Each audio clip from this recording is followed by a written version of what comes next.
At first glance, FTL looks to be overly simple, with very little effort put into its visual or its game design. But once you get past the assumption that all good games have to follow a given layout, FTL becomes a fun and challenging survival game. The whole idea of FTL, or Faster Than Light, is that you must carry the warning of the Rebels' attack all the way to the Federation on the other side of the galaxy.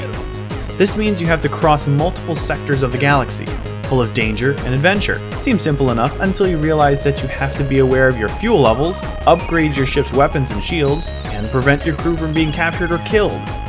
That's when you realize the effort that went into FTL was not in graphics or animation, but in the strategy built into all aspects of commanding your starship. Your screen is always the same, an X-ray shot of your ship and a top-down view of your crew. Even attacking enemy ships is virtually the same.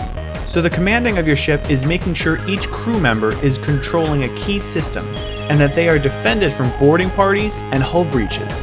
You can't just go into every mission guns blazing, as that might do more harm than good. And without upgrading your ship, you won't last long past the first sector. The twists within the game are a mix of classic and modern sci-fi, which are very unique and fun. Playing with lasers and drones, but also having flamethrowers and giant insectoids? Awesome. Even having light but constant questions of morality make FTL an enjoyable game to play. The maps are also randomized, so there isn't a one way to beat the game. Each attempt is completely different than the last.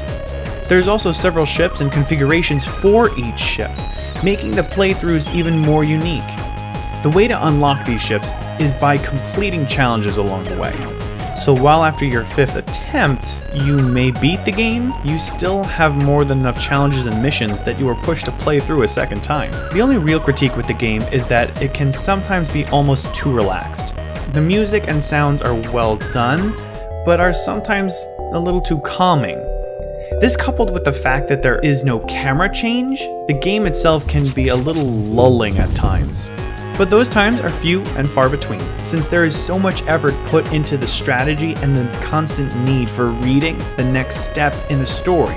In short, if you would fall asleep reading, you might fall asleep playing FTL. Past that single critique, there isn't much else that can be said against FTL, so it brings home an 8.5 out of 10.